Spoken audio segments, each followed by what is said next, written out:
true when the growth look good on you. Best believe they wanna screw now. I've been trying to climb, devil threw me in the dark. Baby, don't be insecure, you can still go make a mark like blow. Could never let them drain my soul now. Blow. Table turning like doorknobs, wow. Blow. I think I'm about to set sail. I'm a walking, living legend, walking with my chest out. Life keeps dealing me cards, I keep feeling it. What's going on, people? What's going on? What's going on? What's going on? This is G. You guys already know what time it is. You know what it is. Back in the blood clot building. Guys, please make sure you smash that like upon entry. Please make sure you guys are subscribing to the channel. Like I said before, we've passed that 500 mark. So thank you to everybody who has subscribed to the damn channel. So guys, catch me in the comments. I will be obviously pre-recording this, but obviously I'll be putting this out at some point this week, so just make sure you got your notifications on. Obviously, if you're already tuned in, catch me in the chat and we're going to have a conversation. Man. I wanted to put my 2 cents in, but I said, you know what, let me do this video real quick, and then obviously you guys, we can just chop it up in the live chat. So obviously you guys can see on your screen, we're here today to talk about Darwin Nunez. Darwin Nunez. Oh, I don't even know where do we even begin with this guy. I mean, came to Liverpool obviously last season. Sadio Mane left the football club, legend, won all those trophies, went to Bayern Munich. Everyone thought, right, who are we gonna get now? Then obviously there was this Uruguayan, the guys you guys can obviously see on your screen, and you know, did bits at Benfica. We'll get into that in a second.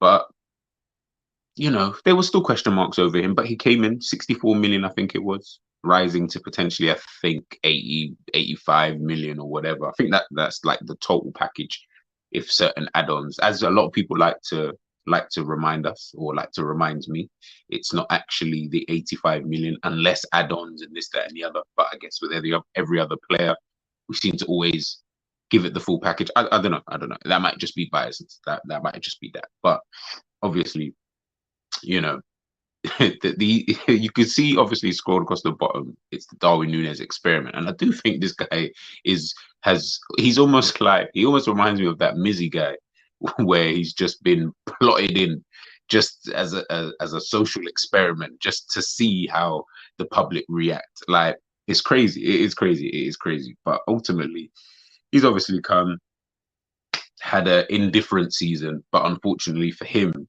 and this is where I give him the kind of credit, and guys, let me know obviously what you think in the chat. This is where I'm like, obviously the whole team had an indifferent season. Do you know what I mean? It wasn't just him. He definitely wasn't the worst performer. So I'll give him that credit as well. Obviously, big shoes to fill in Sadio Mane. I know they don't play the same position, but just in terms of player for player, you know, one player going out and then, you know, the club then deciding that you're the one that we're going to kind of bring in as like this new supposable number 9 or whatever, and you're going to come and, you know, do your thing, really and truly. You kind of did your thing at Benfica, one season anyway. You kind of did your thing. Everyone's talking about you in that kind of sense, thinking, yeah, working on the Jurgen Klopp, boom, boom, boom, boom. There's a lot of similarities between what, so some people say there's a lot of similarities between like when Jurgen Klopp was working with Lewandowski at Borussia Dortmund. So everyone, you know, refers back to then, oh, look what he did with Lewandowski, even though it makes zero sense as two completely different players, different eras, different context, different club, different everything. Do you know what I mean? And I don't like comparing, you know, certain players with, especially players like Lewandowski, who are just, you know, proven to be an absolute natural born goal scorer. You know, Darwin Nunez obviously had his 24th birthday the other day. And I thought, now I got to look at this guy. I've got at least 24 years of age. He's at Liverpool. He's going into his second season at the club. Hasn't had that many seasons actually at the top level, if I'm being totally honest with you. You know, I think he's had about 1, 2, 3, maybe this is like fourth, fifth season, depending on how you want to see it, in terms of the top level. But obviously, since he was at Benfica, is what I consider to be the top level. So yeah, I thought, nah, we need to chat about this guy, guys. Let me know in the comments, and like I said, we'll be chopping it up in the chat anyway. Let me know what you guys think in regards to Darwin Nunez.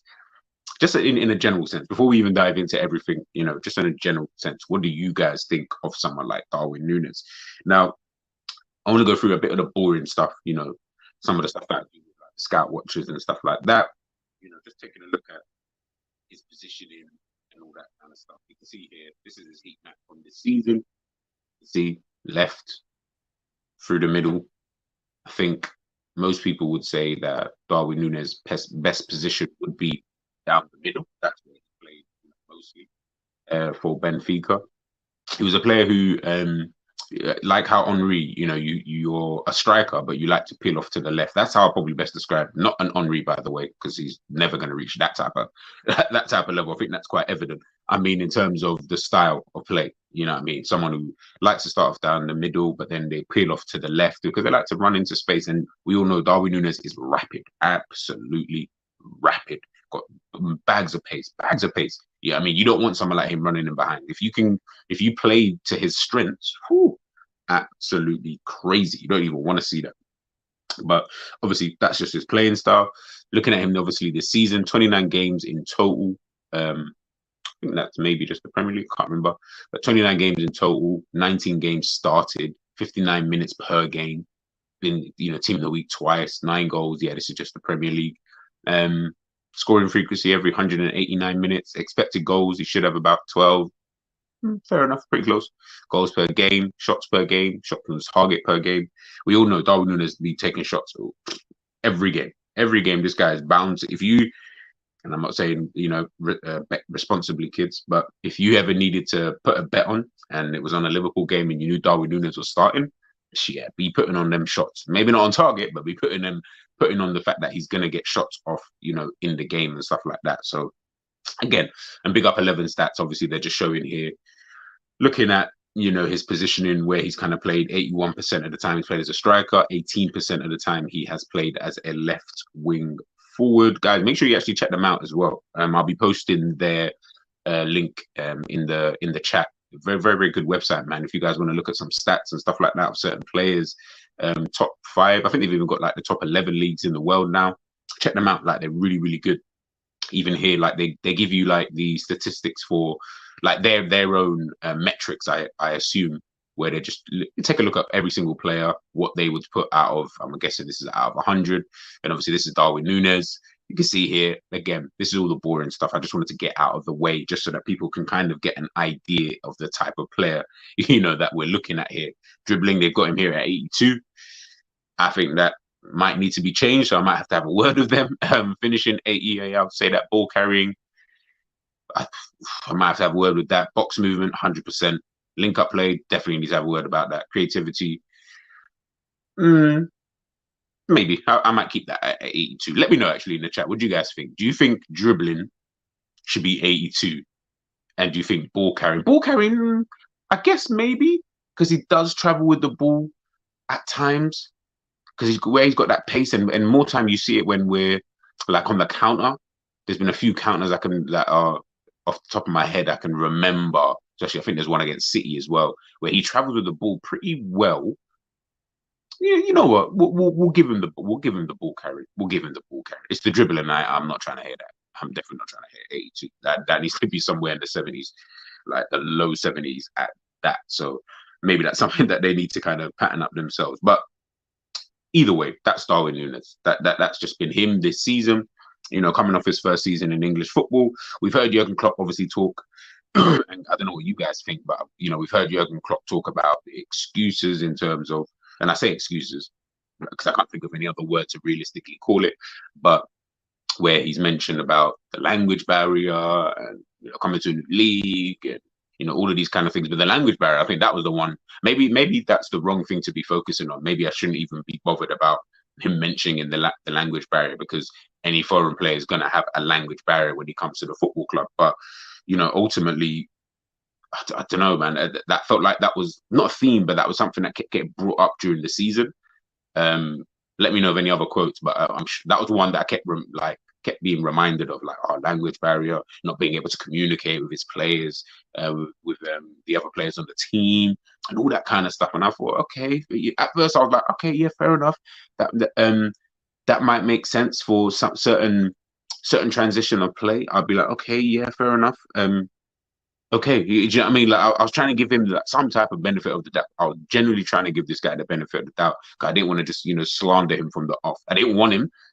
Then let me know if you guys actually wanted Nunez. I didn't want him when he came. It was all really about at the time that we signed him. I was just getting peed off that like we were haggling, or trying to sign him, and it was like, bro, just sign the guy. If that's the guy that you want, whether I or you guys in the chat, whether you want these players, is so irrelevant.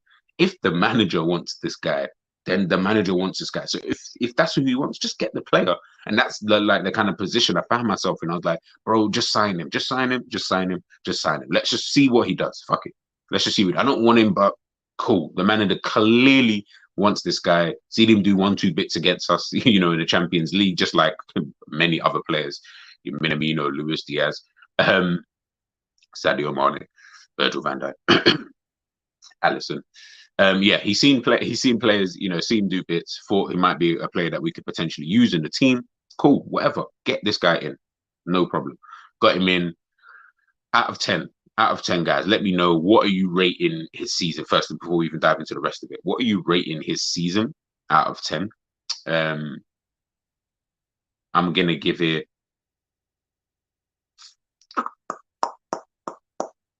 I'm gonna give it a 5. Not, and again, it's not even. It's not just him. But if I'm just looking at him as an individual, I would say a 5. I'd say it was pretty underwhelming. And at the end of the day, you're coming to a team like Liverpool, who are just coming off the back of a quad as well. As much as the team were very indifferent, you were super indifferent as well. Like you were actually genuinely just confusing at times. Like, this is why I go back to about the whole language barrier and all of that. I was like, I can hear it. I can generally hear it. And as I said, in certain play and, in transition and certain instructions on the field, I can get it. I don't get it when we're missing chances, though. Like, that has zero to do with communication. Like, you do not need to communicate in any such way when you're missing open goals, when you're hitting the post from like a yard out. The one against Ajax obviously comes to mind, but there's been so many different other chances where you just thought to yourself, the language barrier doesn't have anything to do with that, because he gets himself in good positions and he seems to be through and goal quite a lot. And even if I take a look here, I think I had up something about, the missed chances and stuff like that, that he was, having in game. So I could take off that banner. 20. Again, this is why I'm like, is that to do with language, or I don't get it? Like, again, people in the chat, let me know. Is that to do with the language kind of thing? Because I feel like that's a cop out. But then, of course, again, people then say he's trying to find his feet and stuff, and I'm like, again, I feel like, and this is where I want to move on to like the next kind of point. I feel like a lot of you, the ones who are like Nunez in, and you love him and all that kind of stuff, which is absolutely fine. I've got zero beef with that. You know what I mean? Love who you love, like who you like. But I feel like most of you who do have this kind of faith in Nunez, one, I want to ask, why do so many of you have faith in Nunez? Please let me know in the comments, because I'm confused. But more importantly, I feel that most of your arguments are always arguments that it's like, it just comes across as excuses. And now this is where you got to try and convince me. Do you get what I'm trying to say? Because let's be real, let's be honest with each other. And again, like I said in the live chat, we'll chop it up. But let's be honest with each other. If we had went to a courtroom right now, and the case was Nunez, whether let's just say as an example, the case was whether Liverpool should cut their losses, or whether they should keep him, and you guys who love Nunez had to provide some type of evidence, based off of that season, again, obviously it's hypothetical, but just based off of that season that you just had, based off everything that you've seen of this guy, and I came into the courtroom as the guy going up against you lot to then decide, or sorry, I'm going up against you lot, the prosecution, to say, look, listen, I think personally if I had a choice, I'd be like, I'll just cut my losses. He's definitely not worth it enough for me to be like, yeah, he's got to stay, kind of thing. And obviously, you guys are trying to defend him. Let's be real. You guys know your evidence would be super weak. Like it would actually be genuinely weak. And you know it. And this is the thing that kills it every single time. I get back in the lads. I hate that phrase, but cool, I get it. Back the lads and all that kind of stuff, through tough times and all this kind of stuff. Listen, Steven Gerrard did not have good seasons every single year. I've seen this guy have some shitty seasons, in his time at Liverpool, kind of thing. They just got under the radar because you only remember, the 6 seasons that he had, kind of thing. But even when we have bad teams, he still have bad seasons. So I'm not saying it cannot happen. Of course not. But there's looking at a player and thinking that, he can go on to be this amazing guy. But then there's looking at a guy and then thinking, bro, is that now just down to delusion? Or, again, people in the chat, let me know. Let me know. Why is it you have so much faith in the guy? Like, what is it? Just tell me, because I think that's where it kills it for me. I don't think he's a dead player at all, by the way. I actually don't think he's a dead player. I feel like, with someone like a Nunez, I just feel like you're good if you went to a team like a Newcastle or a Villa or even a Brighton, teams that would probably play more to your strength. Maybe not Brighton, actually, because they play a bit too much football, but maybe like a Newcastle, Villa, Wolves. Oh my days. I think like a Wolves would have made so much sense. The teams like that, because Wolves need a guy who can just plot up front, just like they do with Raul Jimenez, and someone who can just be a threat in the box. That's it. That's all they need. And that's what he's good at. Be that guy. You got Adama Traore bombing down the wing on one side, Podence obviously potentially, or Neto, whichever in position. You've got players to make things happen for you, and they're going to cater to you. You've come to a team where it ain't catered. Like, you got Trent in there, who we always give the ball to and is our creative outlet. You got Salah, who's the goal scorer. You're not really anything in this team. You're just another body. You got Van Dijk at the back. You got Alisson in goal. Like, you're not really that important to the team. We've seen it. We've seen it, guys. This is why I ask you, why do you have so much faith in the guy? Like, we've seen Gakpo come in, and from the second more or less he came in, he's been able to usurp Darwin Núñez. Someone's gonna have to explain that one to me. You're gonna have to explain it to me.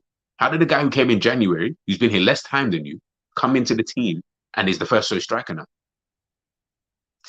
Again, this is what I say. If it was in court right now, the evidence that people will be producing will be super weak, super weak. My case will be fine. I know I'm fine. The jury looking at me thinking, well, it might be a little bit, what? Do you get what I'm trying to say? And that's not even to try to be funny or whatever. It's just, it's there. Like, it's like when it's like the facts smack people in the face, but then people ain't trying to, you acting like you didn't feel it. Like, you're fully acting like you just didn't feel it. It didn't even hurt. Of course it hurt, bro. Just admit that it hurt. Just admit. And then maybe people wouldn't get onto a Nunez so much. Maybe people wouldn't get onto the Nunez fans. Again, we don't know what's going to happen in the future. I don't know. Nunez might come around next season and bag you 50 goals next. He might do a Haaland. He may just do a Haaland. He not so crazy. Would that even be surprised? No, I'd be genuinely surprised if he scored that amount of goals. But I also wouldn't at the same time, because I'll just be like, that's just Nunez, man. Do you know what I mean? Like, he's one of them guys. He's generally just one of those kind of players. And we look back, if I take a look, guys, at his kind of record. So we see here, I'll take this off so you guys can see it. So obviously this is back in 1920, yeah? So let's take a look at his obviously goal scoring record. 1920, this is, I think, for Almira. 32 games in all, 16 goals, 3 goals. 3 assists, sorry. Yeah, no problem. That's calm. Just starting out, you know what I mean? He's just coming true. Young G. No problem. Then we got the 2021 season. Now this is at Benfica, obviously. 44 games, 14 goals, 12 assists. Got a load of assists that season. 14 goals. What's that? 14, 10, 24, 26 goals and assists in 44 games. That's okay. That's okay for you to be, coming into the team, kind of fresh and all of that.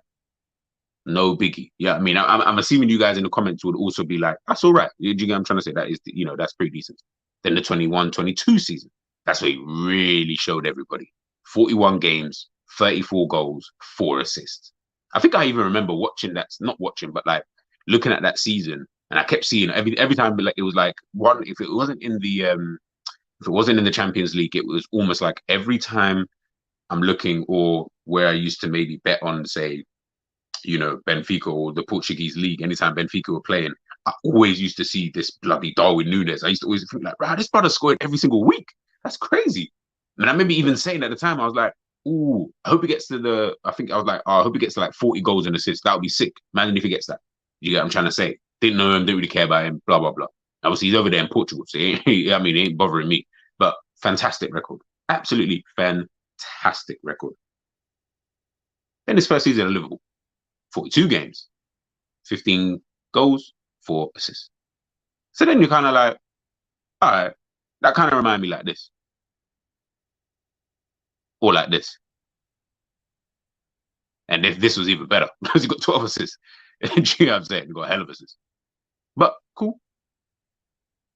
19 goals and assists. First season, 42 games. Only started 29. I mean, only played 29, obviously, games. Didn't start all of them, as we saw before. Only started, what was it? In the Premier League, 19 games. So we're like, okay. Again, I'm not here to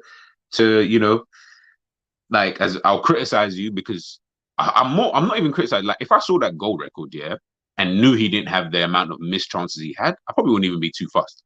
Did you get what I'm trying to say? Like, but it's when you're looking at it, and I'm just like, you're missing some mad chances. You're actually generally missing, some mad chances, and that's why sometimes I ask, like, what makes, if we're looking at it, what makes him like a good player? And again, just talking about that, Darwin Nunez, he's fast, he can get in behind, he can be erratic with his finishing, but sometimes his finishing can be so clean that he can be a little bit erratic with his finishing, but he can be a threat. If used properly, he can be a threat. When I watched Darwin Nunez, for Benfica, but not only even just for Benfica. When I watched Darwin Nunez in the pre-season, I thought that was maybe the way that Jurgen Klopp was going to use Darwin Nunez. I think we all thought that as well, kind of thing. I get it. We got the excuse, injuries, messed it up, blah, blah, blah. For me, that's just another excuse. It is just an excuse, because the reason why it's an excuse is because when we didn't have injuries, he still persisted with Darwin Nunez playing off that left-hand side and still playing in a way that was exactly like how we used to play and not any different. So, do you get what I'm trying to say? It's one of those kind of things. I know some of you are going to point to, but in this game, and pick up yourselves, you know who you are. You'll mention about the games that we use different formations and whatever, which probably amounted to less than 5 games in the season. But fair enough, we use a different formation potentially. I know the Tottenham game, me and Enz were talking about that. Big up Enz if you're in the chat. We were talking about that on another stream in regards to the formation that we used. So I think that was one game. I can't remember any real other game like that, but I'm sure there's other games, in the chat. Let me know. But in my mind, none of those worked anyway, in my personal opinion. They just work for the time. Like, again, this is what I talk about, things being sustainable and stuff like that. None of those were things that were going to work long term. People got excited. I'm like, oh man, Darwin Núñez could. No, let's just scratch all of that. What we saw in pre-season, that's exactly how you should have used it. What we saw in the Community Shield when he came on and Fabio Carvalho came on, that is how you use Darwin Núñez. That is the only way that you get Darwin Nunez scoring goals. You do not get him scoring goals off the left. Off the left, he's a threat. And I mentioned it in previous streams before, where I mentioned, like, you're going to have to display this guy off the left because he probably offers you more in the attacking sense than, say, a Diaz, as an example. Diaz and Darwin Nunez would be probably the two battling it out. Maybe Jota thrown in there as well. But for me, those are the two that end up having to battle it out of each other because they're very different. Darwin Nunez offers you that direct threat, and Diaz offers you that kind of offers you a threat, but it's unpredictable, so to speak, and it doesn't really fit in tune with what we're trying to do.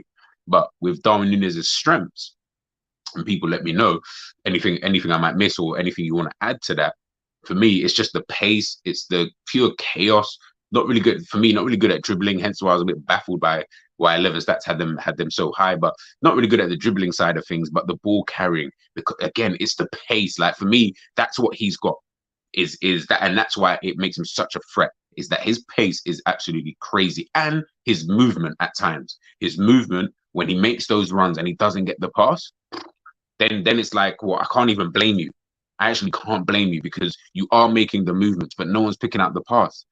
Even when Trent was in the midfield and Darwin Nunez was coming on every now and again, I'm watching him make runs. People are going to point to that one time against Leeds. There was bare times after that. There was actually a few good times after that before he then got himself obviously injured and then couldn't play again. But there was times after that where you're just like, bro, I think someone just play this guy. I think just play him in. If he misses, then he misses. That's on him now. You can't talk to the people behind him because you missed. But you're not even playing him the ball. And even when he was in that left forward, left wing kind of channel, whatever you want to call it, and when he was also playing as a two with like a Mo Salah, and we kind of had like the three behind, even then it's like he's making movement and you're just not playing him. And it's because we revert back to type, and because of the way that we play and we want everything to come that like this, then it just creates that kind of problem where you're just like, all right, cool. Now he's got to get into a whole different position. Sometimes it works. Sometimes it works. We've seen it in games. I think there was the period of time when it was him on the left, Salah on the right, and Firmino down the middle. Firmino, he's the connector. He's the one that can make that ship work. Hence the reason why at that time it made sense putting him out on the left. It didn't make sense putting him through the middle because what Jurgen Klopp requires from a striker in the middle, he cannot do that. He just can't do it. He's never going to be able to do it. He's never going to learn to do it. You can tell because Gakpo literally came the other day and boom, just like that. Just like that. Whether it's not refined, it's not polished, of course not. It's not up to Firmino levels of what Firmino is doing in his pomp, of course not. Do you know what I mean? He's just come. But you can literally bang, just see it straight away. You cannot see it with him. And you don't and if I'm being honest, why would you be able to see it? Do you get what I'm trying to say? That's just not his game.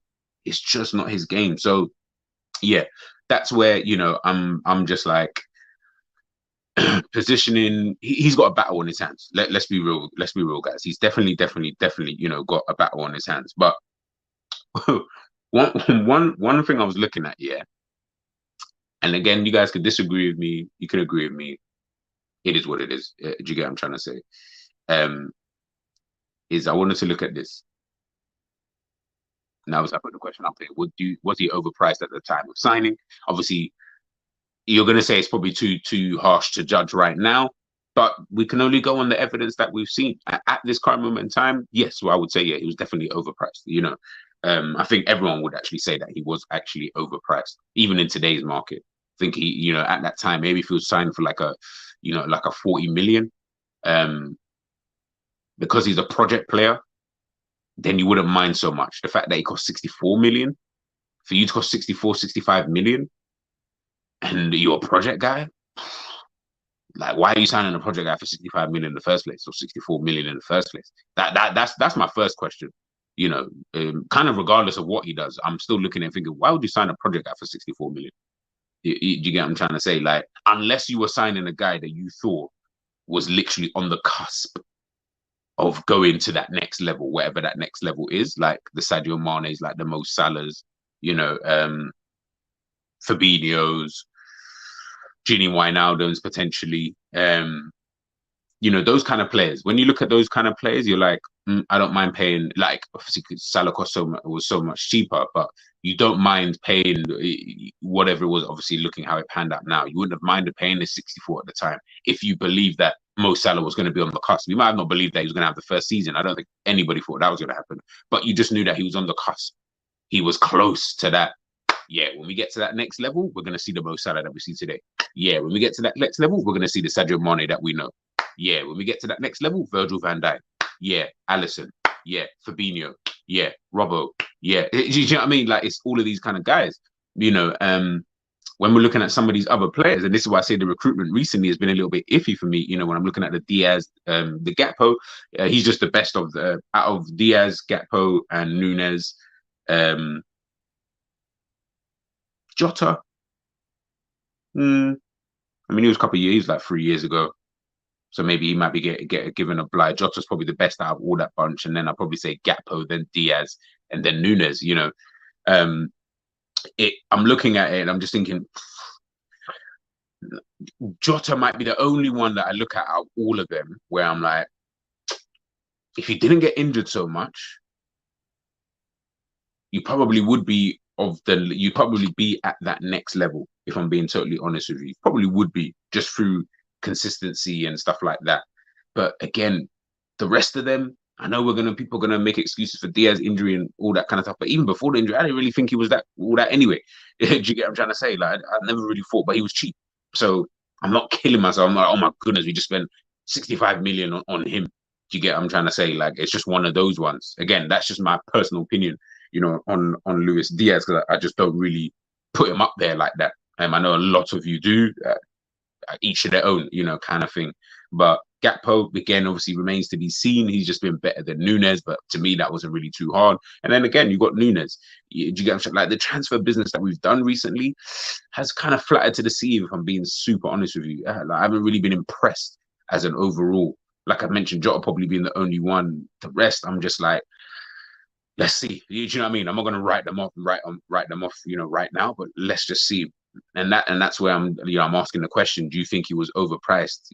Darwin Nunez at the time of signing, probably so. I think we paid that because we were worried that Manchester United were going to get him. Manchester United could have paid for it if they wanted to. He ended up choosing Liverpool. It is what it is. We ended up we've got the pool, as people obviously want to keep bringing up, but I'm also sitting there thinking, I've got Man United friends who are saying, thank God you took Nunez. You know what I'm saying? At the moment right now, that's what they're saying. You know what I mean? It's like, thank God you got Nunez over us, boy. And I'm sitting there agreeing, thinking, yeah. I would have preferred to have been in your shoes in that situation. But, unfortunately, we've got him now. So it's just one of those kind of things. You just got to rock with him, for the time being. But hopefully he can pull it together. Hopefully, he'll put himself in a position, where he can potentially live up to the price tag, first and foremost. Again, that's not his fault. So I can't really, I don't want to dwell on that too much. But at the same time, I am like, well, the club did spend this kind of money on you. Klopp clearly had that much faith in you. So let's see why he had this level of faith. Do you get what I'm trying to say? One thing I wanted to look at quickly was this. I'm going to show you these stats. I'm just going to show you these stats real quick. You might already know once you see the stats. For those who are like historians, you'll probably know as soon as you see it. So I've got a player here. He played for Liverpool. This is him, obviously, his record. So in 2004, 2005, this player played 43 games, scored 34 goals and 16 assists. That is 50 goals and assists in 43 games. That's mad. That's mad. The following season, in the 05-06 season, they played 37 games, 25 goals, 19 assists. That's 44 goals and assists in 37 games. Let me know if you guys already know who it is, let me know in the comments. He then came to Liverpool. 48 games, 14 goals, 6 assists. So 20 goals and assists in 48 games. 2007, 2008, 48 games, 11 goals, 11 assists. 08, 09, 51 goals, 51 games, 15 goals, 11 assists. 26 goals and assists. So this player went from this to this to this to this to this. You probably already know. People have probably guessed it already. It's this guy. It's this guy.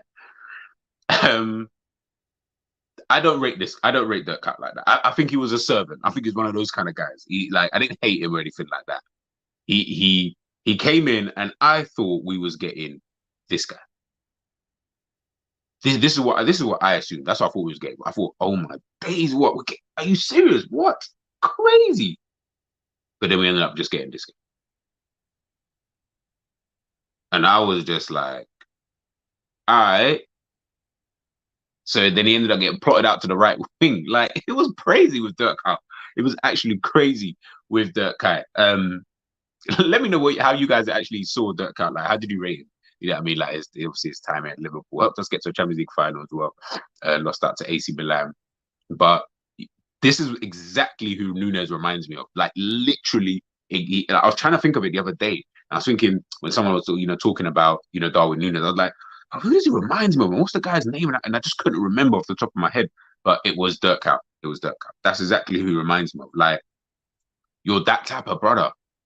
Like, and maybe we've just got to accept that potentially. Maybe that's just exactly what he is, and maybe that's just how he will be, and that might be effective for the team. Like, in an overall sense, that actually might be kind of effective. So you never know. It could work out in that kind of way. But I'm just like, back then we were kind of dead.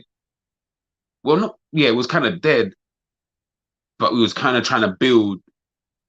We're getting in Torres, and obviously Gerrard was doing his thing, but we didn't really have all the pieces like that. Like, we were still trying to get the Rafa Benitez. I liked Rafa a lot. I like Rafa a lot. I think he's a really tactical manager. I like that, about managers, and he's really, really tactical.